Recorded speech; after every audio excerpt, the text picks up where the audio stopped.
All right, so in order for us to get Python to run on our machines, whether we're utilizing Windows or Mac, we need to download some software that will run in the background that will help us compile our programming language into something that we can actually see and use. Because without doing this step, it's just not going to run.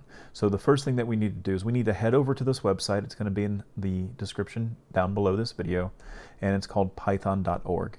And depending upon when you watch this video, you may be on a higher version number, which is totally fine. All of our tutorials will be working in the later versions. So we come up here to downloads, and you're going to notice that we have this button here. Now mine says Mac OS because I'm on a Mac. It's going to auto detect what system you're actually running, and you're going to want to go ahead and download this and install it. Now Windows users, I'm going to throw a screenshot that I want to make sure that you do check mark when you do install this, otherwise this is not going to work for you. So make sure that little check mark is checked where it actually says, hey, make sure that you want to install this on that relative path.